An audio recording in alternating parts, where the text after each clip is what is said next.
Fala, mamíferos! E aí, como é que vocês estão? Gostaram do episódio anterior com aquele especial sobre carrapatos? Eu tenho certeza que quem assistiu adorou. E se você não assistiu, volta lá porque você vai adorar, eu tenho certeza disso. Assim como eu tenho certeza absoluta que dessa semana você também vai adorar. A gente trouxe aqui para vocês uma empresa de consultoria que não necessariamente é do agro. Eles fazem consultoria para a gente, mas não são só do agro. Tem uma experiência enorme em vários ramos aí de negócio que a gente tem em todo o Brasil. E a gente trouxe para vocês aqui o seguinte lema que eles usam muito na empresa deles. Mais vale uma bagunça lucrativa do que um prejuízo organizado. Vocês já pararam para pensar em como isso pode ser interessante na sua empresa rural? Ou até mesmo na sua empresa como consultor técnico, em que você é a Equipe, ou até mesmo no Laticínio, ou até mesmo numa empresa tipo JPA Agro, com várias soluções tecnológicas, em drone e etc. Então é disso que a gente vai falar hoje. E para isso, na nossa mesa, estou eu, Daniel, que vocês já conhecem dos outros episódios da Companhia do Leite, Leandro Avelar. É isso aí. Bom demais estar aqui de novo, né? Sempre bom, né? Podcast é muito bom, não é não, Daniel? É sempre bom, não? É o momento assim da semana que a gente dá uma relaxada, não é verdade? Além disso, estamos com o Rodolfo. Rodolfo, fala um pouco para a turma aí quem é você e por que você está aqui sentado nessa mesa com a gente. Muito obrigado, Daniel. Prazer estar aqui. Eu sou o Rodolfo, sou consultor de PME, estou aí nessa experiência dando consultoria para empresas. E igual o Daniel falou, a gente atende diversos segmentos de comércio, indústria, serviços, até do agro também. Então a gente está aí nesse caminho, construindo cada vez mais experiência e criando cada vez mais experiências lucrativas. Isso aí. Do outro lado aqui, do meu lado, na verdade, o Rafael. Rafa, fala para a turma aí um pouco quem é você e por que você está sentado nessa mesa hoje com a gente. Vamos lá, estou sentado aqui a convite do Daniel, mas não estou tão tranquilo assim, primeiro podcast, ainda um pouco nervoso, mas enfim, a gente vai soltar, e se vocês deixarem eu vou falar bem aqui. Mas enfim, estou na GPME aí há 6 anos, enfim, é uma experiência muito bacana, já empreendi, já fui empresário, já sofri com a perda aí de um negócio e o que me trouxe muita vivência para ser um consultor hoje. E é um prazer estar nessa empresa, é um prazer usar da minha derrota para que eu evite, né, que isso aconteça em outros negócios. A gente está sempre aprendendo, né, isso é uma das leis do sucesso, é você aprender com erro. Então a gente usa muito isso daí para criar, como o Rodolfo disse, aí, experiências lucrativas para outros negócios dentro desse lema que o Daniel trouxe aí, de que mais vale, né, uma bagunça lucrativa do que um prejuízo organizado. A gente trabalha muito com isso, né, com maximização de resultados. Efetivamente, todo negócio precisa lucrar, independentemente de qual seja, porque é o lucro, e não que a gente seja viciado em dinheiro, nós somos viciados em progresso, né, porque o progresso movimenta, o mundo gera emprego e gera, enfim, crescimento, e a economia, a roda gira com a economia. Então esse é o nosso objetivo, a nossa missão aí. Então, como eu disse, se vocês deixarem, eu vou falar. Vai lá, pode mandar bala. Aqui, acho que... Não, a ideia do podcast é que você fale. É mais ou menos isso. Mas é isso, cara. E é legal esse negócio, que eu tenho uma experiência na vida, diz que a gente aprende ou vendo os outros errarem, sim, ou errando. Sim, né? Sim. E eu também tenho uma experiência, não minha, na minha vida também Pô, meu pai não teve sucesso com o negócio, sabe? Eu tinha 13, 14 anos de idade, e um negócio que ele tinha, de uma loja de material de construção, e isso enriqueceu muito, né? A gente aprende realmente com os erros, é o que você falou. Muito. Tive a oportunidade né, nesse aprendizado aí que eu tive, a ajudar muito ao longo desses 6 anos aí enquanto consultor. E que a gente diz muito que a consultoria, a gente não faz mágica, né? Às vezes o cliente contrata a gente achando que a gente vai estalar o dedo e tá ali as soluções. Não, pô, se fosse isso, eu nem estaria aqui. Já estaria fazendo mágica aí em outro patamar. Mas, cara, nós somos assim, um pesquisador, né, antes de qualquer coisa. Então, por exemplo, nós trabalhamos, como o Rodolfo disse, com vários segmentos. Tá, então o agro para a gente é novidade, mas quando a gente recebeu a oportunidade, a gente teve ali a reunião para a gente fazer essa consultoria, a gente sempre enxerga com bons olhos porque nós criamos um modelo que ele se adequa a qualquer tipo de negócio. Por quê? Porque o consultor ele é um pesquisador, depois um facilitador e só depois que ele é um agente de mudança. Né? Então eu tenho que pesquisar, eu tenho que entender o que é o agro, o que vocês fazem, sair um pouco da caixinha, né, para trazer toda a experiência de negócio aqui para dentro, para aí sim eu ser um facilitador para que junto de vocês nós consigamos provocar mudança, né? Então, e aí vem todo o aprendizado, toda a teoria de um administrador, todo o aprendizado e a vivência que a gente tem. A gente estava conversando isso na viagem, o Rodolfo trabalhou 5 anos aí na Camilo dos Santos, deu uma aula de logística, né, na viagem para mim. Eu falei, pô, que bacana. Então a gente está sempre aprendendo internamente com os nossos consultores. Qual aula de logística que você deu? Como é que cuida de uma estrada e como é que não pode ser? Essa eu não consegui dar, não. Tem muita gente para poder ensinar nesse caminho. Vocês vieram aí, né? de onde? De Juiz de Fora. Juiz de Fora. Então eles passaram ali na 262 ali, onde o asfalto atrapalha a estrada. Né? A gente achou até que era uma estrada de chão que estava ali no meio do caminho. Mas deu para desviar de quase todos. Teve um buraco ou outro, mas tá tranquilo. Nada com a revisão, resolve. Então tá bom. Depois é só comprar outro carro. Não tem problema não. Mas vamos lá, conta pra gente. Essa frase, mais vale uma bagunça lucrativa do que um prejuízo organizado. De onde isso surgiu e como é que vocês utilizam isso? Vamos começar lá da raiz. Eu vou começar da raiz aqui, depois eu passo por você, Rodolfo, que nem é tão raiz assim, porque a empresa ela foi fundada há 15 anos pelo Pedro e pelo Bill, e foi conhecida por Pedro e Bill durante muito tempo, né? E, enfim, foram dois amigos meus, a gente formou junto, e tivemos outros negócios juntos também, e eles começaram realmente querendo desmistificar um pouco essa coisa beleza, eu saí, me formei, e aí? Pô, estou preparado, você geralmente se forma para ser... Se prepara para ser um CEO, um CFO, um COO, né? Tá na moda esses termos agora, né? Falando em inglês.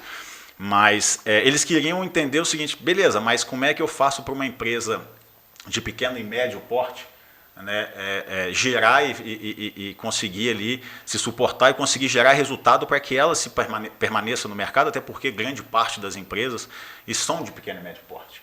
E aí, nessa luta deles, durante esse tempo que os dois ficaram trabalhando juntos, eles foram trabalhando em cima de modelos, em cima de planilhas, né, de Excel, criando um modelo onde eles conseguissem colocar em prática toda e aprendendo com a experiência e colocando em prática toda a vivência deles em outros negócios.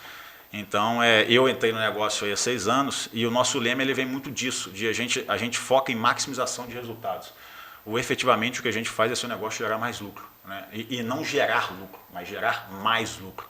A gente não se satisfaz enquanto o seu negócio não gera o lucro suficiente que o KPI ou que o KPI, né, de mercado determina para aquele tipo de negócio. E estudando a peculiaridade do seu negócio, porque o indicador ele não serve ele serve como um parâmetro, mas não para travar o seu negócio. Porque se o seu negócio ele gera...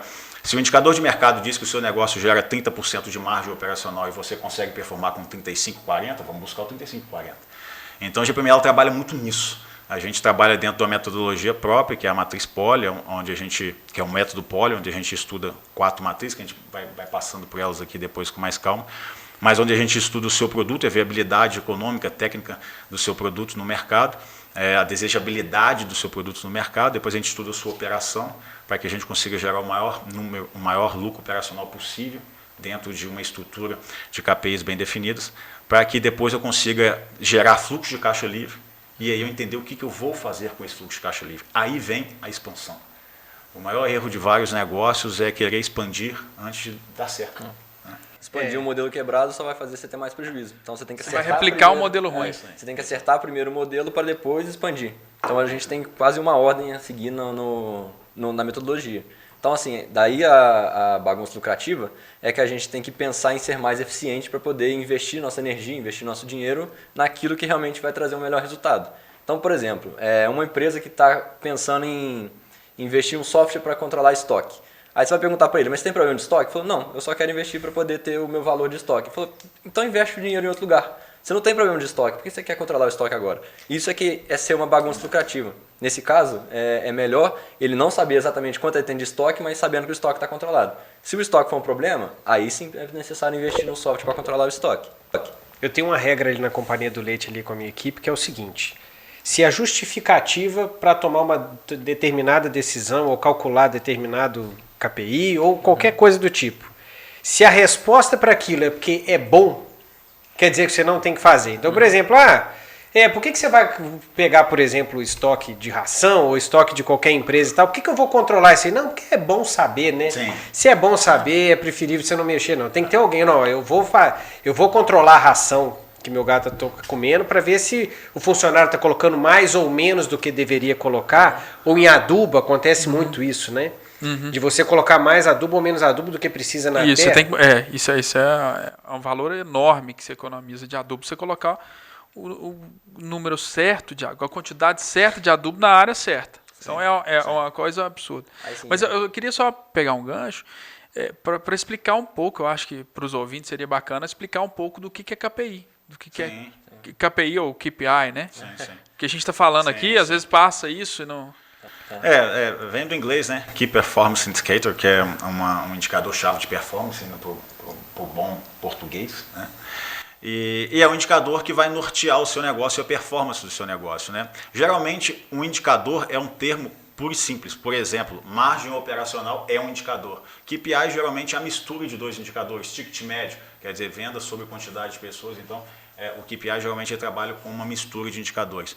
Então, são indicadores de performance que vão nortear você ao longo do seu negócio. E nortear a decisão, né? A sua decisão, exatamente. E o KPI ou o KPI, ele nasce de acordo com a análise de receita e despesa.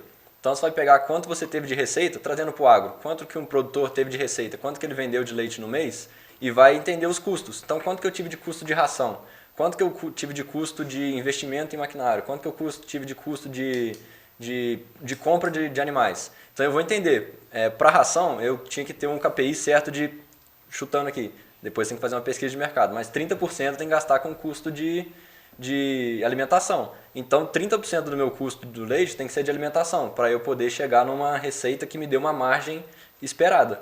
Eu vou pegar quanto que eu tenho de salário para poder pagar um funcionário que está fazendo alguma coisa. Muitas pessoas que empreendem no agro tem na sede própria, mas se ele não fazer a conta do aluguel, ele vai esquecer que o aluguel é um custo de ocupação. Então ele vai esquecer que ele tem o uso da terra, ele vai esquecer disso. Então é coisa que a gente tem que fazer a conta para saber se ele pode ser mais eficiente operacionalmente. Então, por exemplo...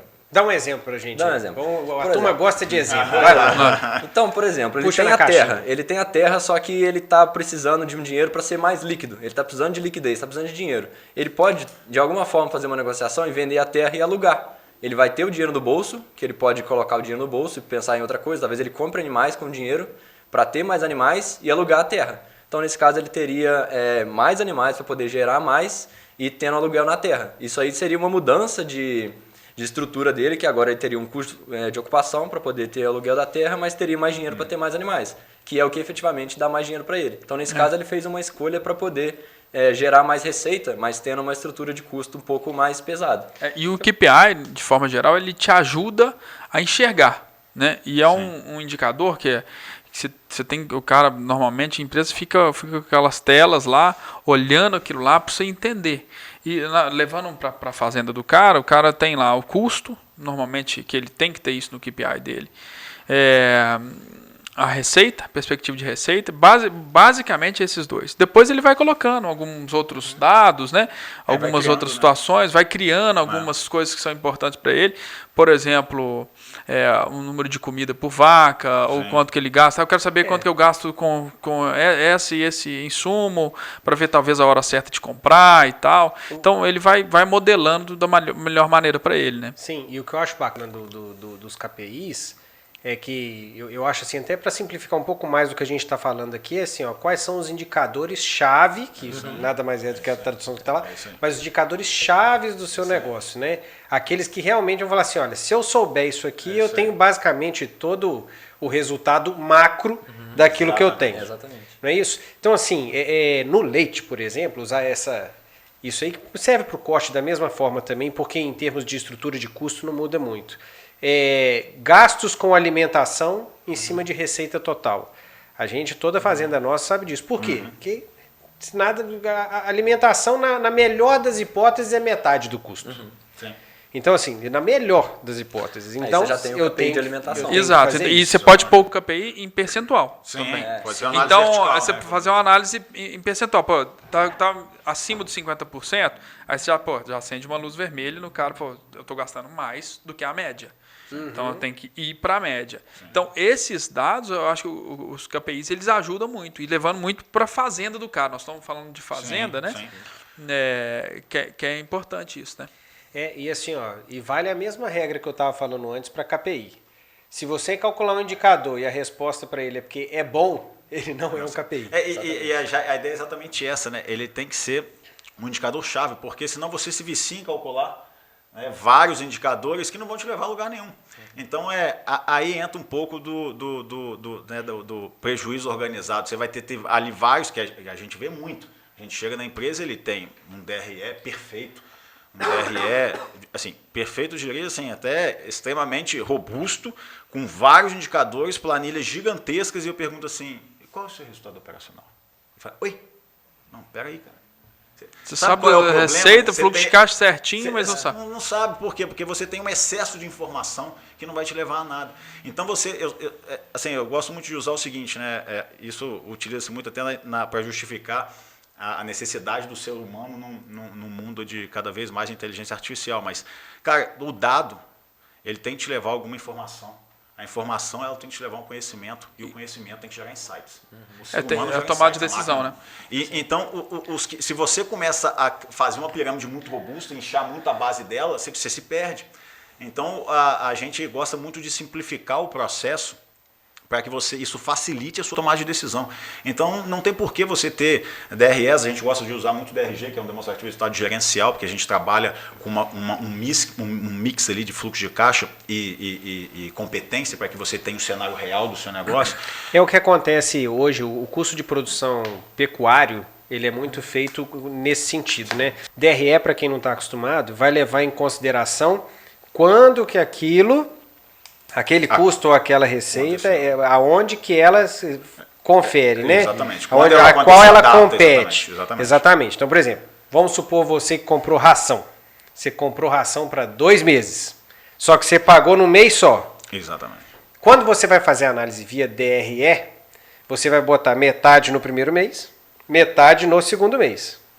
Do outro lado, a gente tem fluxo de caixa. Ou seja, quanto que você tirou o dinheiro do bolso e colocou. Foi tudo no primeiro mês. Não é isso? Uma empresa não quebra por DRE, ela quebra por fluxo de caixa. Fluxo de caixa. Na verdade, é a falta de caixa. Né? Na verdade, falta de caixa. Toda empresa... Uma empresa ela só quebra quando o crédito no mercado acaba, né? Porque tem muitas empresas aí com prejuízos de DRE, que naturalmente vai ser um prejuízo de caixa, porque o que acontece no DRE vira caixa em determinado momento, mas que se sustentam porque tem crédito. Então, e aí entra esse cenário, porque é como uma caixa d'água, eu sempre uso esse cenário, como uma caixa d'água com uma tubulação furada e não sai água lá embaixo na torneira. Por quê? Porque a água está saindo pela Ô Daniel, tubulação. Você falou aí, eu acabei de ver que se for desse jeito a gente faz errado na empresa, que eu faço DRE realizado.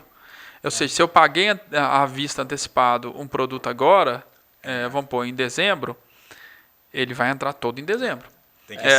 Pago em dezembro. Aí, mas também a empresa é diferente, como você falou do produtor rural. Me contrata, 2, 3 anos, se você quiser, mas eu não. O problema é que eu não aguento pagar seu passo, não. Você é um profissional caro demais. Negocia. A análise financeira você pode fazer por 3 datas. A data que você comprou aquela mercadoria, a data de vencimento, que é onde ele está vencendo mesmo, a data de baixa, que você pode pagar antecipado ou depois. Então, assim, você pode fazer a análise pelas 3 datas e aí que vai dar só a diferença de análise em cada uma delas. A data de competência, ela traz o DRE. O DRE, só simplificando, é uma estrutura de custo que mostra sua receita e sua categoria de cada uma. Então, você tem um gasto com ração, você tem um gasto com aluguel, você tem um gasto com funcionário. Então, ali vai te dar uma estrutura de custo de cada um. Aí você vai entender como que está cada um deles ali. Só um adendo, Daniel. Assim, é importante você ter um DRE e uma análise por competência, porque por isso a gente chama lá de DRG, porque ela vai te dar um norte para as decisões gerenciais. Né? Porque se você compra e parcela aquilo ali em 10 vezes, e se você recebe do seu cliente, né, se o seu prazo médio de recebimento é em 6 vezes, no caixa vai estar de um jeito, no DRE é de outro. Então você pode ter um DRE, por exemplo, num mês extremamente positivo, porque você vendeu muito e teve receita no mês? Exatamente. E aí você está defasado em termos de caixa, porque você não teve muita receita no mês, você não consegue entender aquilo. E o que mais, entre aspas, mata as empresas é o contrário. Você teve um DRE de 3 meses negativo por competência, mas você está recebendo de um período onde você fez excelentes vendas e você está com caixa alto. Então o que a gente vê muito nas empresas é o seguinte: a gente chega com uma análise trimestral para o cara e fala assim, cara, Nós precisamos ajustar. Você está com prejuízo. Ótimo. Inclusive, vou trocar de carro. Não, peraí, você não vai trocar de carro? Não, eu tenho 100 mil em caixa. Não, você tem 100 mil em caixa porque você está recebendo dos meses anteriores, você está deixando de pagar essa e essa despesa e o seu caixa está se construindo por isso. Ele está se construindo por um financiamento de um não pagamento de uma conta. Mas você não está bem. Esse não pagamento uma hora chega. E esse resultado negativo vai ser cobrado lá na frente. E aí o que acontece lá na frente? Ele está com o carro, ou seja, com ativo, sem liquidez, sem dinheiro, ele tem que vender o carro para pagar a conta. Ele vai vender o carro? Não vai vender o carro. Sabe o que eu acho bacana? Não, pode falar. Sabe o que eu acho bacana? Trazendo alguns insights. Hoje Você você está trazendo umas coisas impressionantes. Eu vim pensando nisso na viagem. Eu consigo imaginar, Rafael, você treinando as frases que você trouxe, porque tem que ser treinado. Na viagem para cá. Fiquei sabendo hoje, pô. Fiquei sabendo mas, ó, vocês falaram lá atrás, acabou que a conversa foi fluindo para o outro lado, mas eu gostaria de trazer isso de volta, que é com relação à expansão, que vocês falaram, que às vezes, sim, você faz uma coisa que constrói mais caixa, para depois você pensar em expansão. E sabe como é que eu vejo isso na prática não funcionar? Quando a pessoa começa a falar assim, olha, eu vou expandir. Não, tá, mas com que dinheiro? Não sei, daqui a pouco eu vou ver o que acontece, mas vamos botar aí na mão de Deus e toca o negócio, né? E pode dar errado, né? Pelo menos metade das vezes contar com uma coisa que não vem. O engraçado dessas coisas de DRE é o seguinte, quando você pega o realizado, né? Que é o caso nosso lá, às vezes, no mês, se eu comprei muito produto, eu queimo muito caixa, mas eu gero um estoque grande. Né? Então, eu sempre analiso nos meus KPIs lá, porque a empresa é o seguinte, é o que você tem de estoque, o que você tem de caixa e o que você tem em contas a receber. Isso é o que você tem. Daí que nasce o capital de giro. Isso é o que você tem. E o DRE, se, por exemplo, for uma empresa de growth, uma empresa de crescimento, que está sempre crescendo, ela sempre vai queimar caixa para comprar mais produto, para ganhar mais. Entendeu? Então, a melhor análise que eu acho para fazer, no caso do negócio da JPA e até de fazenda, etc., que a fazenda nossa, a Unisafra, ela está sempre crescendo. Nós estamos investindo num centro de armazenagem. Estamos fazendo um centro de armazenagem para 12 mil toneladas. Então, está queimando caixa, você arrecadou X, nós estamos tirando do caixa, vamos fazer a obra, mas aí você tem que pensar numa coisa diferente. Em vez da empresa nossa, da JPA, que é uma empresa de operação, que é, mais uma vez, o que você tem de estoque, o que você tem para receber, o que você tem em caixa, o que você tem na empresa, nas fazendas o cara tem que colocar o que ele tem de patrimônio, né? O que ele tem de contas a receber e o que ele tem de estoque e o que ele tem em caixa. Que ele vai saber o que ele tem.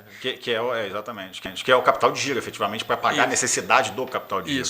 E o grande problema aí, Leandro, só fazendo um parênteses aqui, é o seguinte, é que em muitos casos, onde está o capital de giro? Ou no estoque, ou no patrimônio, que a gente nem às vezes considera o patrimônio como capital de giro, a não ser que ele se alavanque muito, a não ser que ele pegue toda a liquidez, todo o dinheiro e transforme ele em patrimônio, que aí ele está deixando de ter liquidez para ter ativo, para ter rendimento, enfim.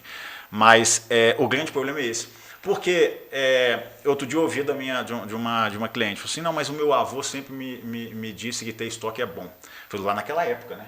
Hoje nem tanto mais, porque lá o estoque se valorizava muito, de repente, numa inflação absurda. Hoje o estoque parado consome a sua liquidez e você vai precisar vender ele em um momento para fazer caixa. E quando você precisa vender o estoque com urgência, seja de leite, seja de farelo, seja de qualquer outra coisa, independente do negócio que você venda, você vai ter que dar desconto. Porque você vai precisar de dinheiro rápido. E você perde toda a vantagem que você teve lá atrás do rendimento.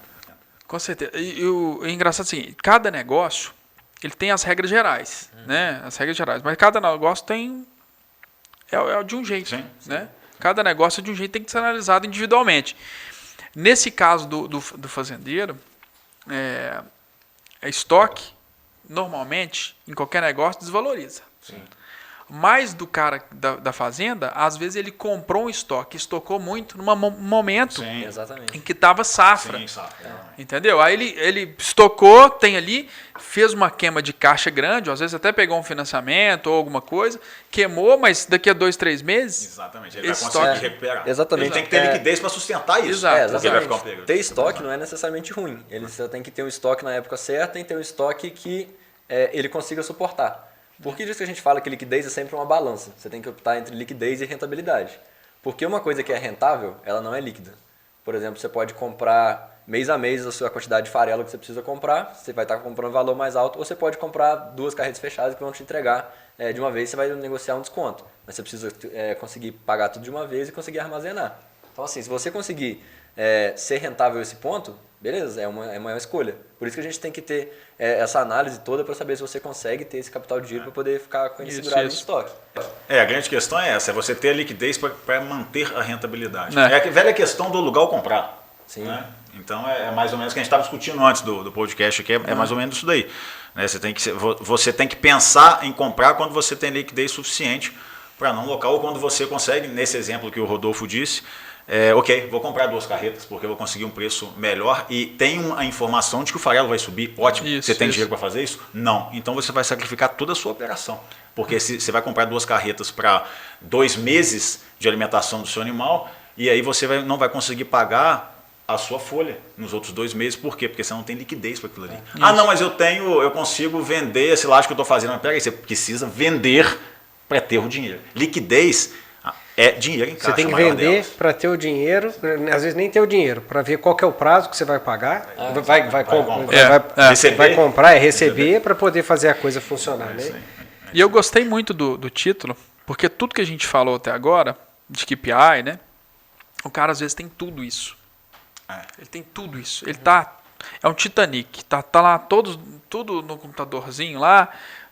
Isso aqui tá isso aqui, o custo tá 30%, mas a operação dele não é boa. Então o cara, ele tá extremamente organizado, mas a operação não é boa. Tem uma frase muito bacana que eu gosto muito que é: não procure clientes para os seus produtos, mas produtos para os seus clientes. Ou seja, você tem que estar constantemente entendendo a demanda do mercado, entendendo o que o mercado quer para que você leve efetivamente o produto certo para a demanda certa. Exatamente. E não se apaixonar no seu produto e falar assim, tá aqui o meu produto, tá aqui esse queijo aqui perfeito, fiz aqui, fui lá na França, vi esse queijo, ele é lindo, maravilhoso, vou começar a vender aqui. Tem uma frase agora que o Vale dos Livros adora, né, que você não pode resolver...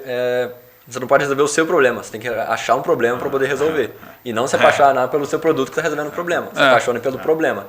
Então é daí que vai nascer seu produto ideal. Então seu produto, a partir do momento que ele resolve um problema, você vai achar gente que tem esse mesmo problema, você vai achar o encaixe perfeito do seu produto. Aí lógico, uma estrutura de custo. Para isso você vai achar o produto perfeito que a gente trabalha dentro da matriz Poly, que é o Product Market Fit. Então assim, trazendo o inglês de novo... quando você tem realmente o produto encaixado no... Todo produto ele tem que ter viabilidade, é o que eu disse lá no início, né? Ele tem que ter viabilidade técnica, ou seja, tem que ter demanda, é o que o doutor está falando. Você tem que resolver um problema da sociedade, ou não atendido ou mal atendido. Tá?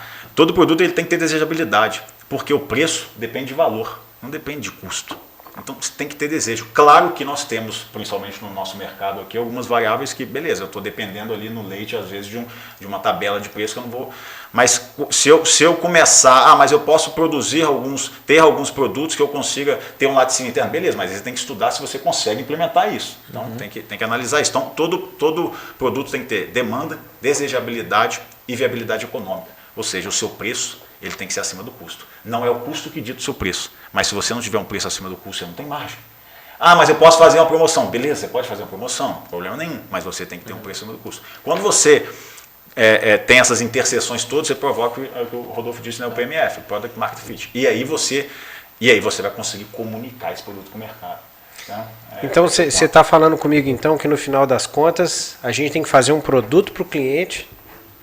Exatamente. E não buscar arrumar o cliente para o produto. Porque, afinal de contas, quem vai dar o preço do seu produto é o mercado. Não adianta eu querer vender um queijo desse aqui a R$1.000 se não tiver ninguém poder pagar. Eu vou ter que achar o que o mercado está disposto a pagar por esse queijo. Então, se é só R$300, eu vou ter que achar um queijo desse a R$300 para poder produzir dentro da minha estrutura de custo.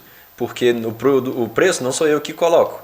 Eu posso comunicar o valor, falar que esse queijo é francês, falar que esse queijo é produzido na Serra da Canastra, com sei lá o que, para um produtor que teve uma história toda para poder produzir, é de família, está há 30 gerações já produzindo esse queijo. Lógico, aí eu estou colocando valor no queijo, mas o preço é o mercado que está pagando. Então, e me fala uma coisa então. Então, o preço, na verdade, a gente só consegue se a gente tiver um produto de qualidade para aquele cliente. E o que você acha quando você tem um produto de graça feito para o cliente, como o Mamíferos Podcast. E não é só de graça. Aí é o que a Esse gente microfone diz o de ouro... Porra, esse microfone tá Esse top. é o microfone de ouro. No Cadê o microfone meu de aqui? ouro, a gente sempre é onde nós faturamos. Porra. Não em termos financeiros. de ouro mas- legítimo, comprado lá na 25 de março. Exatamente. Made in Camelot. Não, eu diria que aqui é um cenário de super valor, né? Com Você está certeza. entregando um valor absurdo. Não, e a gente não pede nada demais, a gente só pede aquele seu like, que você isso aí. siga a gente no Instagram, segue a gente no Spotify, não segue, né? Tem que ser seguir no Instagram mesmo, segue, no Spotify Facebook, segue. Ah, Spotify e escutar a gente Spotify no segue também. não, Todas as mídias. segue a gente lá pra saber de tudo. A galera Ativa tem que o sininho. entender. Isso é muito importante, cara, porque dá força pra gente continuar. Dá força né? a mais. E o cara vai lá, inscreve no canal e sobe os índices nossos, não é isso, Dário? Não, eu vou dizer o Curte. seguinte, Você entrega pra mais essa pessoas. viagem já valeu, né, Rodolfo? Já Fala a valeu. verdade, eu fiz todos os buracos e todas as 3 horas e meia e tá, ó, top, viu? Isso daqui, porra, eu faria mais um podcast agora à tarde, pra você gravar, pra você guardar aí. Aham. Então, se você quiser me convidar novamente, a gente tá na área. A gente pensa sobre isso.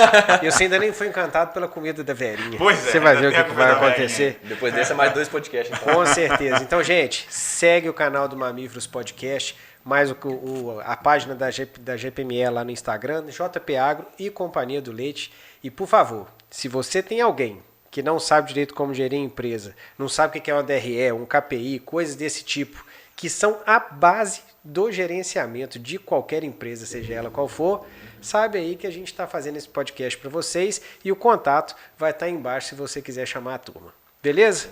Obrigado. Voltando. Você estava falando do queijo, né? E você fez essa provocação. Quem define preço das coisas é a entidade fantasmagórica do mercado. Né? E mercado, a turma tem... Pô, o que é o mercado?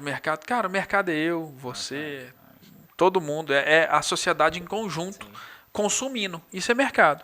Então, se a sociedade em conjunto consumindo o queijo não aceitar pagar 300, 500, R$1.000 num queijo, ou seja, se não gerar valor para a pessoa que está comprando pagar R$1.000 no queijo, ela não vai comprar. Não vai comprar. Então, você tem que definir muito bem qual caminho que você quer seguir. E aí existe uma diferença entre o valor agregado e o percebido, né? Que a gente fala muito, porque o valor agregado, eu posso agregar um valor absurdo nesse queijo, que se ele não for percebido pelo mercado, não vai adiantar nada, o preço ele não vai seguir uma relação junto ao valor. Porque, e aí é o seguinte, tem muitos clientes e muitas empresas que dizem o seguinte, pô, mas eu não consigo vender esse queijo a R$300 porque para produzi-lo é 310. Então você não tem queijo. Então você tem que parar com o negócio. Você não tem negócio. É porque o seguinte, assim, empresa tem que dar lucro. Sim. E é um pensamento mais social que existe é a empresa dar lucro. Eu sempre digo isso. O É social a- é economia, pô. Então, Como é que você vai manter se você não e tiver? a geração de valor, a geração de riqueza, ela tem um potencial infinito. Sim. Infinito. Eu pego aqui, faço um queijo, tenho uma margem, tenho lucro, vendo o queijo, o cara vai vender no supermercado, vai vender na loja e a economia vai girando. É isso. É o segredo do capitalismo, né? É isso. E aí entra uma dificuldade absurda de quê? Das pessoas não escutarem seus clientes. Existe uma defasagem no mercado muito grande hoje do empresário, ele não ouvir o seu cliente. Eu estava conversando ontem com um cliente do varejo, ele falou assim, pô, cara, no varejo é muito complicado, porque eu tenho que matar um leão por dia, abrir as portas toda hora para vender, eu não tenho recorrência. Eu falei, não tem, porque você não quer. Porque, por exemplo, eu sou o seu cliente e eu compro o seu produto a cada 30 dias. Você vai me ligar no dia 29 para me oferecer? Porque essa é a sua obrigação. É 7 vezes mais barato você vender para o seu cliente do que você procurar um novo cliente no mercado. Você está fazendo isso? Você está cadastrando o seu cliente? Você está conversando com o seu cliente? Você sabe quem é o seu cliente? E as pessoas não fazem isso. Por quê? Dá trabalho. Mas é claro que dá trabalho. Se você não quiser trabalhar, você não vai ser empreendedor. E nem fazendeiro. Você sabe o que é mais desafiador do que matar um leão por dia? É desviar das antas. É complicado. É complicado. É complicado. Mas com esse negócio do produto para o cliente para o produto e tudo mais, me deu até a vontade de tomar uma pinga, Rafael. Você quer... Quer conversar sobre isso? Essa história da pinga é engraçada, cara. Conta pra turma aí que essa foi bacana. Que meu pai não me ouça aqui, mas enfim, eu digo muito isso da questão de você, né, procurar produto para o seu cliente e não cliente para os seus produtos, porque hoje na fazenda lá a gente tem uma fazenda lá, ainda que eu não tenha ido muito para o lado ali do agronegócio, mas gosto muito, estou lá sempre que posso. Meu aquela pai, história, desde criança, né? Eu ia fazer, eu pensei em fazer fisiozootecnia. Eu entendo tudo de roça. Você não é? Não te falei das plantações na chegada aqui de milho e tal. Isso. Então, meu pai, ele há pouco tempo não, uns 25 anos, ele revivia um projeto antigo do meu avô, que era produzir cachaça. Meu avô, em 1940, na década de 40, tinha um alambique, e ele produzia uma cachaça muito famosa na região, muito conhecida. E aí teve uma enchente, 48, na região, e o alambique ele foi destruído. E em 90, mais ou menos, na década de 90, meu pai reestruturou tudo isso daí e resolveu reativar o alambique. E, vamos reativar o alambique, fez empréstimo, e botou patrão de garantia, fez aquela loucura toda que se faz, e ficou lindo. E ficou muito bonito o alambique. E o bacana era quando a cachaça saía, você botar a mão assim, tomar uma cachaçinha. Né? Ainda estava mais moleque, né? Era tudo muito tranquilo.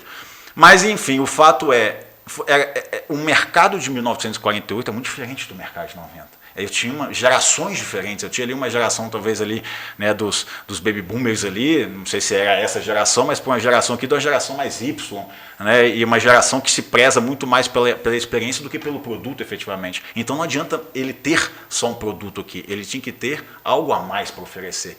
E cada vez hoje, mais com essas gerações alfa que estão vindo aí, que é o meu filho aí que está vindo, é um negócio cada vez mais de propósito e muito menos de produto. Mas o fato hoje a gente tem 30 mil litros da cachaça parado desde 94. Por quê? Porque ele criou um produto para atender uma demanda dele. É a famosa Milpim Market. Mas ele muito, né, não, Rafael? É meio muito, não? Pô, atendeu a demanda dele. 30 mil litros foi dele. Na verdade, assim, né, já foi mais, a gente conseguiu salvar um pouquinho. Vocês já viram o vizinho rápido dessa situação? Eu vou trazer uma cachaça Você já viu aquele cara que foi preso? Me chama de novo, que eu trago. Aquele cara que foi preso, você já deve ter visto esse vídeo, aquele cara que foi preso no Paraguai? Na divisa com o Paraguai? Não. Você pita? É isso. Aí ele tava com o carro inteiro de cigarro. Aí o cara, mas você vai fazer isso? Não. Ué, eu vou, eu pito. Você não gosta de pitar, não? Eu pito. É pra mim. É pra mim. É o seu pai. 30 mil litros é pra ele. 30 mil litros. Mas está lá parado e, cara, hoje a gente ri muito disso tudo, mas quer dizer, perdeu-se coisas, perdeu-se bens, porque hipotecou imóveis para construir aquilo lá. E um não estudo do mercado, cara, uma não análise do mercado. Você não entender. O que acontece muitas vezes na fazenda, né? O cara quer fazer uma fazenda bonita, vou fazer aqui um hotel fazenda, vou acabar com leite porque leite não dá dinheiro, vou fazer um hotel fazenda. Aí ele constrói um hotel fazenda para ele. Então é isso, você tem que às vezes ter o cuidado de olhar, o cuidado não, né? A atenção e o dever de olhar o mercado antes de se aventurar, né? Principalmente uma diversificação, né? Que é você trabalhar com um tipo de produto que você nem não é a sua expertise. Eu vejo muito isso na pecuária, às vezes com as raças exóticas, sabe? Eu não vou citar muitas aqui não, porque senão pode achar que a gente está tomando partido de alguma coisa, mas de repente a pessoa cisma de uma raça exótica que misturou umas 3, 4 raças aí, que dá um gado super despadronizado e assim, não, é isso aí que é o bom. Eu falei, meu Deus, de onde você tirou isso? Não, viu fulano lá que tem um gado mais ou menos, é dupla aptidão, né? Que assim, faz tudo e não faz nada ao mesmo tempo. Igual o pato. E vai vendo aquele negócio, aí você olha e fala, meu Deus do céu, e a pessoa vai, por quê? Porque ela está apaixonada pelo produto, né? Não necessariamente Mas assim, eu acho também, vamos colocar o produtor rural, que ou ele olhou outras raças, ou ele arriscou em alguma situação, ou fazendo uma cachaça, ou alguma coisa. Assim, o toque que eu acho que tem que dar para o produtor é arrisca pouco. Sim. O cara quer fazer uma cachaça, começa pequenininho, sabe? Não financia, não hipoteca, pega um disponível que ele tiver aqui, vai, você quer comprar um boi diferente. Faz uma prototipagem, né? Joga no mercado, você faz um teste, né? Um mínimo viável aí, o MVP. Então, começa baixo, né? E eu lembro que a gente está falando de técnicas e tudo aqui, e eu meus cursos foram todos nessa área de business também, né? Aí eu lembro que um colega da minha sala perguntou pro professor assim, pô, vocês estão falando dessa porrada de coisa, né? De indicador tal, de ROI, papapá. Será que o empresário, que hoje é bem sucedido, há 50 anos atrás, ele olhou para isso tudo, ele identificou a demanda, ele fez o marketing, ele fez isso tudo, olhou o ROI, talvez ele nem sabia o que era ROI, e hoje ele é super bem sucedido, ou seja, ele arriscou no feeling. E o professor deu uma resposta sábia, eu lembrei agora, a gente conversando, ele falou assim, ele faz isso tudo, só que ele não sabe o nome de nada, ele não sabe absolutamente nada do que é isso, do que é aquilo, mas ele faz. Então, ele olhou, com certeza, o cara que é muito bem sucedido hoje, ele olhou lá atrás, sim, o marketing, mas talvez não sabia da palavra marketing. Exatamente. Ele olhou a demanda do mercado, ele olhou o que estava precisando, o que o cara ali estava precisando. Só que ele não sabia demanda do mercado, não sabe. Ele olhou o retorno do investimento, só que ele não sabia do que é o ROI, o que é o TIR, que é a taxa interna de retorno, não sabia nada disso. Ele não fez uma planilha, mas ele fez no feeling. Isso existe muito, né? Exatamente. Então, eu falo, cara, tem que arriscar, às vezes é bom arriscar para você ganhar mais, mas já que é um risco, o próprio nome da palavra, né, o risco, arrisca baixo e vai entendendo. Hoje, Leandro, a gente tem... porque o que acontece? Minha mãe foi empresária, né? E era muito isso, assim. Minha mãe é formada em agronomia, minha mãe e meu pai são formados em Viçosa. São formados em Viçosa, agronomia. E ele foi para o lado mais da engenharia, naquela época eu acho que era um curso único, depois se desmembrava, e ela foi para o lado da economia, alguma coisa assim. Inclusive a agronomia é uma engenharia, né? Engenharia agronômica. Tá até no CREA. Isso. Uhum. Então, assim, e aí ela foi uma empresária, né? E foi muito isso, o tempo todo nesse feeling. Só que eu costumo dizer com os empresários hoje, cara, mas você tem ferramentas que te ajudam hoje. E o mercado hoje, a gente não pode deixar de dizer isso, não desmerecendo o que a minha mãe ou vários empresários fizeram, que isso é nobre e tem que ser valorizado de fato, não desmerecendo isso, mas hoje o mercado ele é muito dinâmico. Ele está mudando muito rápido. E ele é muito mais competitivo. Muito mais competitivo. E você tem que estar muito mais preparado para encarar isso. E você hoje tem informações muito rápidas, quer dizer, hoje toda essa globalização, toda essa a gente está vivendo a ideia, o marketing 5.0, da tecnologia a todo vapor. Né, de você ter inteligência artificial, esse grupo GPT, que te dá todas as informações. Então hoje, quer dizer, você está num mundo onde...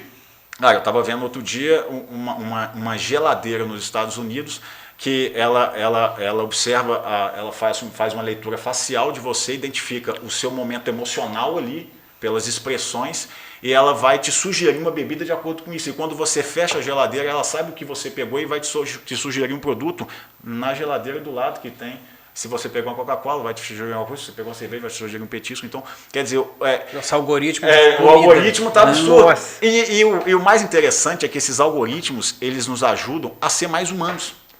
Porque hoje você não precisa ir numa casa para ver a casa. A inteligência artificial te permite, por um óculos ali, né, te ver todo. Sim. Como é que vai ser eu naquela casa. Eu vou tirar essa cômoda daqui, vou botar isso daqui, como é que vai ser? E aí você consegue, né, trabalhar num processo muito mais humanizado. A tecnologia ela tem que ser somada.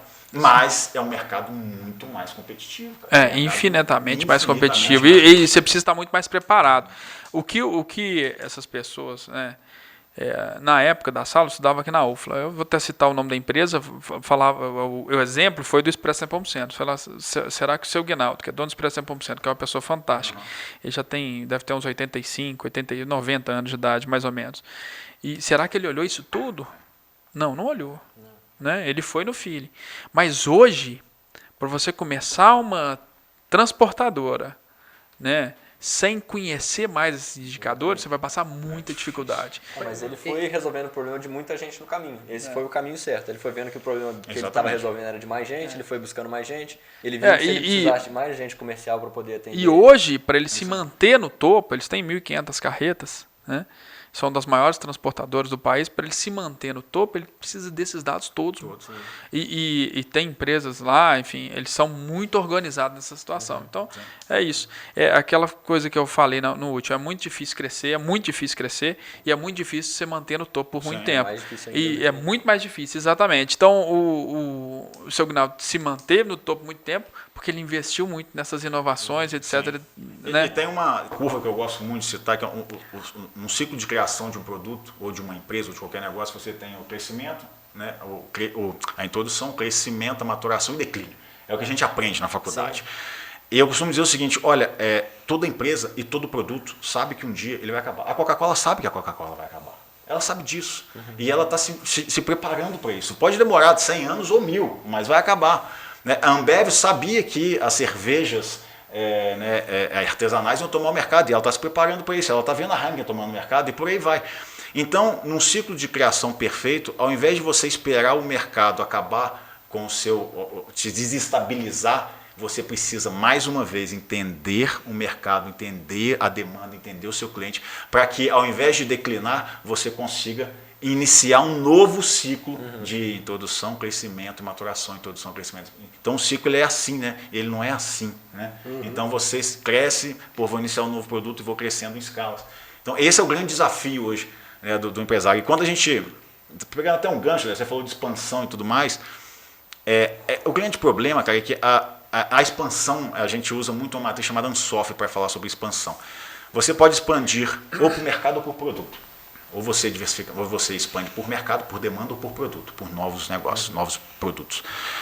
E quando você tem 4 tipos de expansão, você tem a penetração de mercado, é o produto existente para o mercado existente. Você não vai se reinventar. Você tem desenvolvimento de produto, é quando você trabalha com um novo produto para o mercado já existente. Você tem desenvolvimento de mercado, é quando você trabalha para um mercado, para um novo mercado, o mesmo tipo de produto, quando você expande para outras áreas, ou você entra no e-commerce e tudo mais, ou a diversificação, que é quando você tem um novo mercado, um novo produto. A cachaça foi a diversificação. Então, assim, qual é o grande problema? As empresas, elas esquecem de fazer penetração e vão ou desenvolver novo produto, ou desenvolver novo mercado, ou diversificar. E grande parte delas querem diversificar. É quando você trabalha com um novo produto no mercado que você não conhece, sem ter nem feito a penetração de mercado. É como se fosse o seguinte, cara, você nem explorou toda a demanda que o seu mercado pode te oferecer, você está buscando oferta em outro segmento. Exatamente. Né? Então aí acontece isso, quer dizer, você não. Que é uma ânsia do mercado em resolver aquele problema. Cara, não, é muito concorrente, essa área não é boa, então tem que ir para aquela, então tem que fazer isso. Não, calma. Vamos analisar aqui dentro desse cenário, dentro da sua estrutura, dentro do seu método Poli, fazendo uma eu vejo, agora puxando para o produtor. Só um negocinho que você falou. Take your time. Perder, mas hoje ele está inspirado. Esse inglês aqui, porra, nós temos um professor aqui. Tá certo, professor? Tá certo. Obrigado. Mas você estava falando, por exemplo, do Aguinaldo, tipo assim, nossa, como é que ele fez isso tudo sem calcular os indicadores e tudo mais, né? Eu acho primeiro o seguinte, negócio, você pode fazer tudo certo e ainda pode dar errado. Você pode fazer tudo mais ou menos e o negócio explode. Já vimos várias coisas dessas. Né? Então, negócio é uma coisa meio multifatorial nesse ponto. Mas, eu faço a seguinte reflexão. Imagina onde o seu Aguinaldo não podia ter chegado se ele já calculava todos os indicadores e tivesse isso antes. Sim. Será que ele não teria mais sucesso ainda? Não teria 2.000, 3.000 carretas na mesma situação? É lógico que é um mundo de sis, né? Sim. E se. Exatamente. Mas eu percebo muito isso, assim. E puxando para o nosso lado, para o lado de fazenda, é aquela história assim, mas o fulano lá de 1948 ganhou muito dinheiro fazendo isso e tal, sem saber calcular nada disso. Não, beleza, imagina onde ele podia ter chegado se ele tivesse feito uma coisa dessa. Que já vem nisso, né? Hoje, a pessoa bem sucedida em fazendas, em agronegócio, o que não pode ser daqui para frente se ele trouxer um pouco mais disso para perto de técnica. Não, sem dúvida. E hoje o mercado está pedindo isso. Porque, como falamos, há 50 anos atrás era uma coisa. Né? O seu Aguinaldo conseguia fazer isso porque não era um praxe de mercado saber desses dados, olhar, pesquisar mais o mercado, demanda e tal, essas coisas que a gente falou agora. Mas hoje é necessário. E hoje entendeu? Tá mais fácil ter esses dados, os concorrentes terem esses com dados. certeza. E você falou uma coisa assim, bacana, e puxando para o lado do produtor. Eu vejo o produtor, e não sei se vocês já viram, ele é muito bom em fazenda. No agronegócio dá muito certo. Aí ele olha um outro negócio de uma atividade completamente diferente da dele. vou abrir um posto de gasolina. É.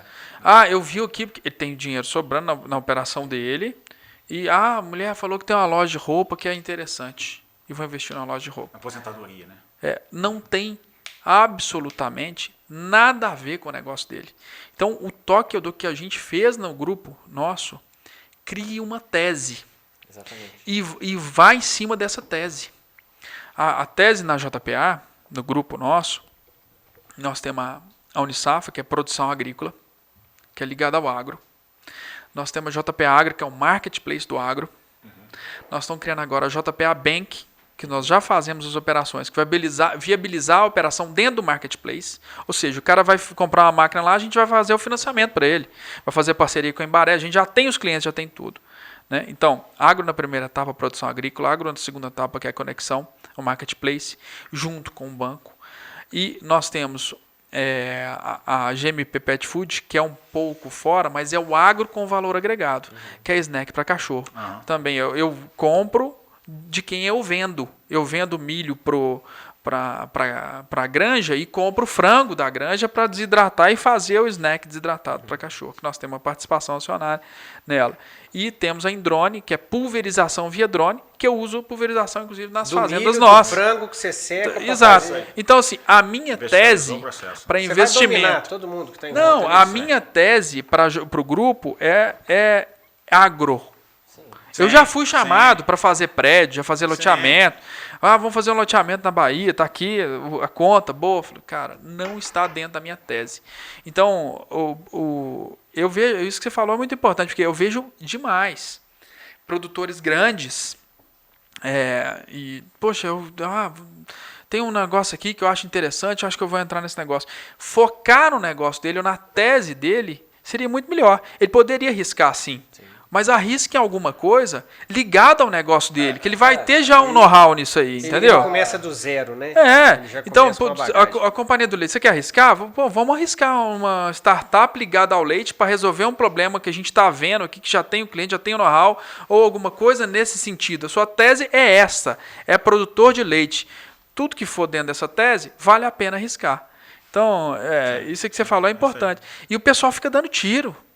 Os empresários brasileiros têm muito isso. Isso é uma cultura brasileira de sempre olhar para a grama do vizinho. Então, ele está no negócio dele, que é rentável. Sabe? Às vezes, ele não tem noção da rentabilidade. Muito produtor rural não tem noção da rentabilidade do negócio dele. Porque ele falou assim, pô, eu cheguei aqui e não ganho dinheiro nesse negócio. Não, mas ele tinha 100 hectares de terra. Hoje ele tem 1.000 hectares de terra. O 1.000 hectares de terra vale 100 mil reais por hectare. Veio da onde, né? Você acha que veio da onde? Ele tem 100 milhões de reais em patrimônio. Não, mas o negócio não está bom. Né? Outra coisa que a gente costuma separar também em consultoria é realmente separar a pessoa física da pessoa jurídica. Talvez o produtor rural pense numa retirada para ele ali, então assim, esse dinheiro aqui vai ser meu, isso aqui vai ser da minha fazenda. Então, com esse dinheiro da minha fazenda, eu vou comprar mais animais, eu vou realmente pensar de novo naquela ideia do estoque, esse dinheiro aqui eu vou usar para isso, mas depois de eu tirar o meu. Então, sem dúvida. Ele vai ter a separação de PJ e CPF, na verdade. Até eu vejo muito isso. Um fluxo de caixa positivo, ele traz para o produtor a sensação de sucesso. Eu sinto muito isso, que nada mais é do que tudo que a gente está falando aqui, só que condensado numa coisa única. Mas é a sensação de sucesso. Às vezes o patrimônio crescendo e o caixa baixo não traz para ele a mesma sensação de que ele vê de fato dinheiro na mão dele. A gente percebe muito isso no leite com novilhas. Entendeu? Às vezes o cara tá lá puto porque não tem dinheiro, mas o patrimônio dele em gado só está crescendo, é ração, é tudo que coloca lá. Entendeu? E de vez em quando, se você não parar para fazer a sua avaliação do seu balanço patrimonial, o que você tem a receber, o que você tem em estoque, o que você tem em patrimônio ativo mesmo. Colocar isso e falar assim, olha, o patrimônio está crescendo. Então, às vezes, o dinheiro não está no bolso, mas eu estou criando coisas aqui. Que não tem a mesma liquidez. Sim, exatamente. É isso aí, criar um indicador para quanto quero ter de liquidez, porque, pensando mais uma vez numa empresa, você tem que entender, no final das contas, e essa é a nossa matriz de liquidez dentro do método Poli, o que você vai fazer com o lucro. Por quê? Porque você faz 3 coisas com o lucro. Ou você retém, deixa em caixa, ou você bota no bolso do sócio e paga a dívida. Né? Ou investe, enfim, que de certa forma vai ser dívida que você vai criar. Então você tem que entender quanto que eu vou reter em caixa para ter o mínimo de liquidez possível para aproveitar uma carreta de farelo, né? De ração. E quanto que eu vou investir em patrimônio? Por quê? Porque eu posso ter ali um patrimônio que de repente eu posso ter uma rentabilidade futura ali. E quanto que eu vou investir no meu próprio negócio? Então você tem que ter esses KPIs. E a gente vê isso, né, que o Rodolfo e o Daniel estão falando aqui, a gente vê muito nas empresas, porque... E é até engraçado, porque sempre quando a gente chega nas empresas, nem todas as empresas têm os dados financeiros. E não necessariamente você precisa ter uma planilha. Eu falo muito isso, cara, vai estar em algum lugar. As informações financeiras vão estar em algum lugar, nem que seja num caderno ou num papel de pão. Então a gente vai buscar essas informações. E quando essas informações chegam, teve uma vez, foi muito engraçado, eu virei para um cliente e falei, beleza, tá aqui seu DRE. Isso sobre o laboratório, sua retirada. Minha retirada é R$ 1.500 por mês. R$ 1.500 por mês. Você fatura R$1 milhão. R$ 1.500. Está aqui, meu lerite. E a Hilux. Como é que você sabe que eu tenho Hilux? Eu estou imaginando. Tem não? Tem, mas a Hilux quem paga a empresa. E a fazenda? Ele tinha um negócio na cidade. Mas a fazenda, você me investigou? Eu falei, não, estou chutando aqui, mas está vendo como é que você tem retiradas? Não, mas aí é quem paga a empresa. Não, então esquece quem paga. Bota aqui no papel. E a gasolina? Contas, e a gasolina? E o aluguel? Era 20 mil por mês. Eu falei, isso daqui não é obrigação da empresa, isso são gastos seus. Então você tem que entender direitinho, como o Rodolfo disse, o que é uma retirada. Porque senão você vai estar fingindo para você mesmo. Então o que é uma retirada, o que é seu, o que é da empresa, porque são duas coisas diferentes. A empresa ela tem que ser lucrativa tanto quanto você. De repente, até com o seu dinheiro, você pode até sair da tese, né, Leandro, um pouquinho. Eu tenho aqui meu 1 milhão aqui guardado, eu vou investir em bolsa, eu vou investir em alguma coisa diferente. Mas no meu negócio, eu estou fixo na minha tese. Em qual tese? Aqui eu quero. Eu não sou contra ter outras teses, né? Na empresa também a gente investe em ação. Sim. Mas eu tenho uma tese para ação. São duas holdings separadas. Uma holding que, inclusive, a gente vai falar disso num próximo podcast, né? Que é blindagem patrimonial, hold, etc. Que isso é muito importante, principalmente para o produtor rural, acho para todos, mas não é para nada fiscal, nada disso. Não existe sonegação. Sim. É organização de patrimônio, né? Então a gente cria sucessório, tudo. Planejamento sucessório, economia. Isso aí é para o próximo podcast. Para o próximo. Mas a gente tem uma holding empresarial que investe em empresas private equity e uma outra holding de patrimônio que investe em empresas de capital aberto. Então, são duas teses que nós temos. As duas aqui, mas eu não estou falando que não a minha é a correta. Mas o cara tem que criar uma tese, porque se ele for investindo em tudo... O que eu falo é o seguinte, se o cara tem uma fazenda com uma porrada de máquina, tá? E ele quer investir em outra coisa. Ele vai investir numa agência de carros, né? Vai com estacionamento de veículo. Qual que é melhor para ele? Se ele tem muita máquina na fazenda, ele investir em uma revenda de máquina usada da fazenda, que ele conhece os produtores tudo na região, ou investir num negócio de carro que ele não conhece nada. Então, é melhor ele investir em alguma coisa que ele tenha potencial de elevar o negócio, de ajudar no negócio deles, um smart money, né? Sim. Então, é melhor isso. Por isso que a minha tese é sempre alguma coisa que agrega. Então, o produtor vai investir em alguma coisa, que invista em alguma coisa que o negócio dele pode ajudar ele, né? Sim, é só isso. Sim. Agora, não estou falando que a minha é a correta. Mas eu acho extremamente válido. Eu acho que é mais fácil, né? É o caminho mais fácil a gente... o cara conhece... A companhia do leite, você vai abrir... eu quero abrir um negócio de ordenha. Ou de, sei lá... Ou então vai pelas modinhas, agora está na moda ir pelas modinhas, né? Então você abre negócios que estão bombando aí. Então você vê várias coisas que abrem no mercado. E eu brinco muito que na pandemia as modinhas acabaram porque aí você separa, né, o joio do trigo, né? Os oportunistas fecharam o negócio na pandemia porque aproveitaram a pandemia como uma desculpa para fechar. Assim, fechei. Lá para o filho dele falou assim, teve a pandemia, tive que fechar. E o bom empresário mudou a engrenagem.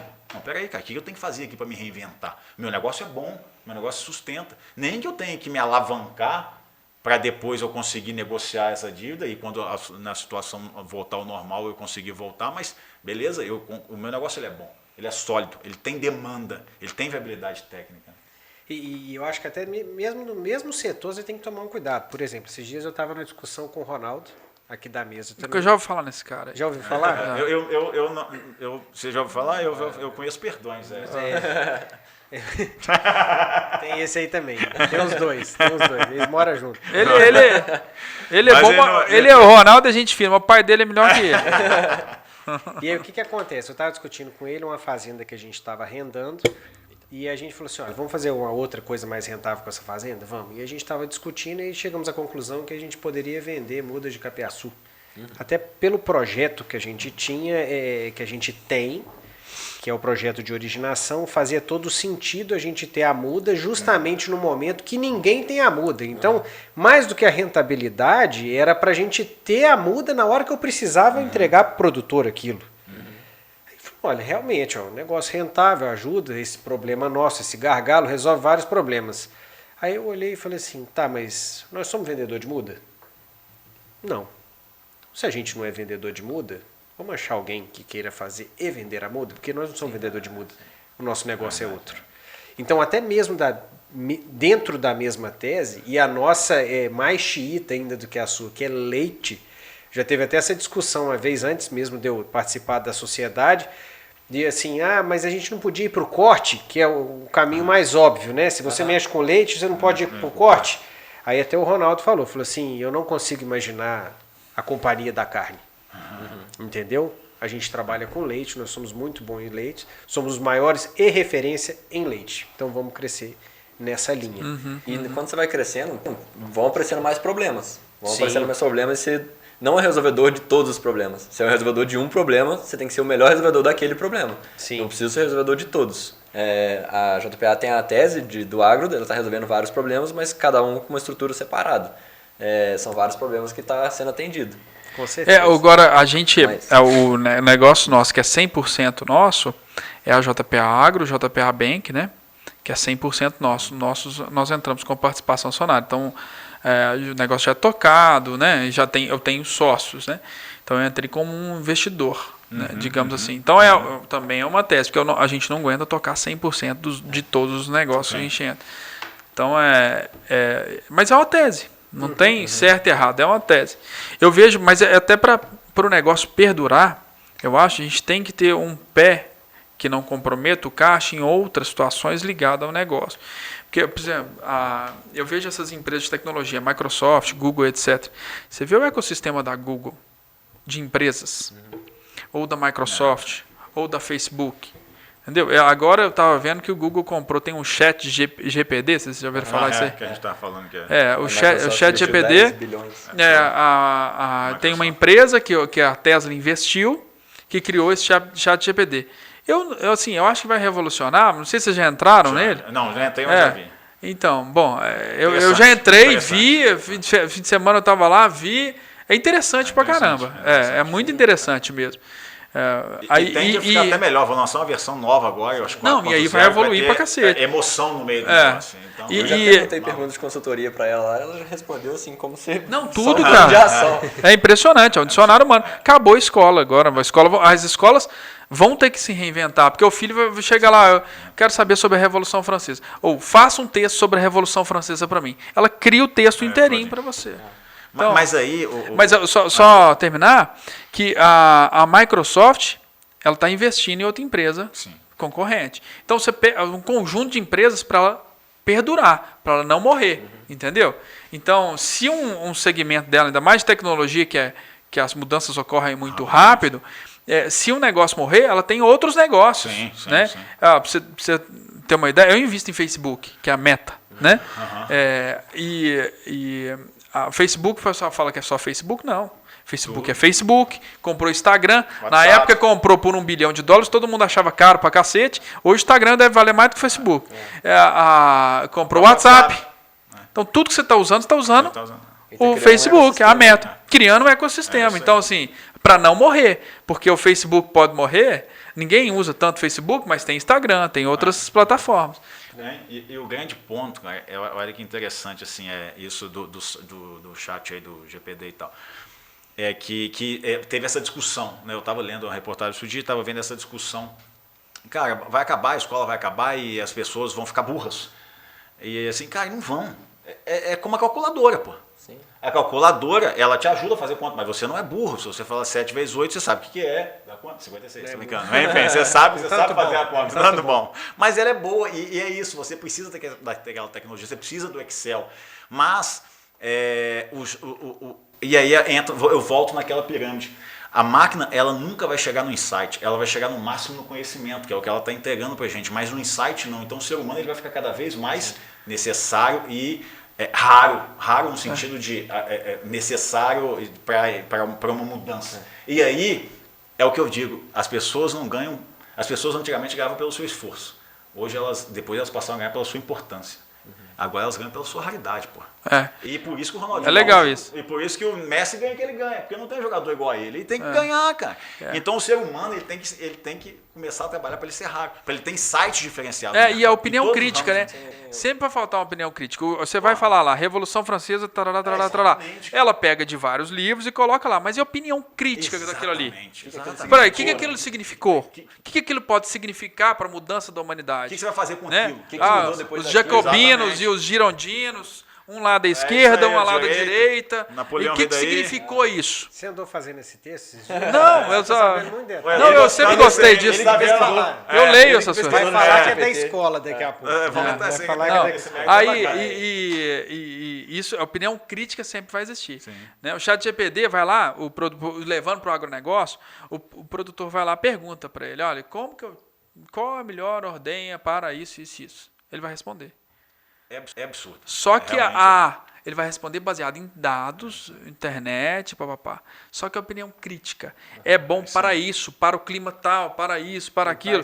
Entendeu? É a sabedoria, né, cara? Ele vai te dar o Vai conhecimento. existir. Aí tem que O pensar, que o isso serve ser pra mim? humano, isso vai trazer uma mudança grande. O ser humano vai ter que evoluir para essas situações, Sim. né? Os trabalhos da faculdade vão ter que começar a mudar. O cara vai ter que aceitar a porra do trabalho do site GPT, mas ele vai ter que, na hora, argumentar. E aí, qual é o seu senso crítico? Você está disso? reinventando a roda, chamava Zé Beleza. Não, antigamente, cara, só um parênteses. passou A voando. gente Podcast tinha. bom é assim, né? A gente tinha. Vocês viveram Barça? Eu não tinha dinheiro pra Barça? Barça. Basta. Aqueles livros, porra. Em casa tinha não. Larousse. Sim, Pois é. Tinha, pô. A Enciclopédia absurda, a do dificuldade era você comprar o livro, ir na biblioteca, né? Achar informação. E hoje a dificuldade é filtrar a informação. Ou seja, a informação, qualquer coisa, em 30 segundos eu digito no meu celular tá cada vez e mais acho. fácil. O chat GPT é isso. Isso é um ponto muito interessante, levando isso para uma área mais de negócio, porque eu digo que isso é o paradoxo da conectividade. Porque antigamente, na época do Ford lá, ele falava, você pode comprar qualquer carro, desde que seja o Ford TT e preto, porque só tinha um dele no mercado. E era uma merda, porque só tinha um dele. Hoje, continua sendo uma merda, mas porque eu tenho muitas opções. Então as empresas, elas precisam simplificar o processo. Né? Você precisa trabalhar, porque o ser humano está cada vez mais exigente, distraído e seletivo. Cara. Por que ele está cada vez mais seletivo? Porque ele tem muita opção, cara. Eu quero a que sirva para mim. Por isso que vem a tal da geração Z aí, que é minha filha lá, que vive de propósito. Tem que ter um fit da empresa comigo. Então hoje é esse paradoxo aí de que cada vez mais, cara, você precisa simplificar o processo, porque você não quer comprar um tênis, você não quer 1000 empresas, você quer uma. Quero comprar um leite, você vai no supermercado, tem 1000 opções, de repente eu só quero um leite. E por aí vai. Né? Então, acho que Esse foi o podcast do business, né? Esse foi o mais business. Não, a gente sempre levou para o agro e acho que foi importante para o agro também. Eu acho super importante a gente fazer essa conexão, fazer esses paralelos e a gente trazer outras coisas também, justamente para enriquecer aqui o nosso podcast e todas as nossas discussões. Até porque para pensar a empresa, a produção dele como uma empresa, né? Sim, com certeza. Então, sendo assim, infelizmente, nós estamos That's chegando over. no final e a gente sempre termina trazendo um pouco da palavra de cada um para fazer a finalização. Quem que quer começar? Algo diz que é o... Rafael. Não, eu só quero agradecer a oportunidade. De fato, aí foi uma primeira experiência e muito, muito rica, muito bacana. Né? Essa troca de experiência, troca de informação, ela é sempre muito, muito importante. É assim que a gente se estrutura. E é assim, como eu disse, voltando lá atrás, assim que a BGPME cresceu, né? A gente pesquisa sempre muito, a gente mostra muito isso para os nossos consultores, vamos pesquisar, porque não existe mágica. Então vamos trabalhar, vamos estudar, vamos trocar informação, porque realmente as máquinas estão aí, mas o ser humano ele ainda vai ser um diferencial por muito tempo. Então, só agradecer a oportunidade, um abraço aí a todos os produtores. Eu sou um produtor Nutella, posso dizer assim, não sou nem produtor, eu sou um Nutella, né? enfim, Não, você é o sei típico, se- não, eu sou da roça. Eu vim até com a camisa xadrez para dar um charme hoje, mas não sei se as minhas tatuagens... Rafael, você é da roça? Não, eu sou da roça, mas por que você é da roça? Não, porque meus pais são agrícolas. Mas obrigado, eu passo a palavra, gente, foi um prazer.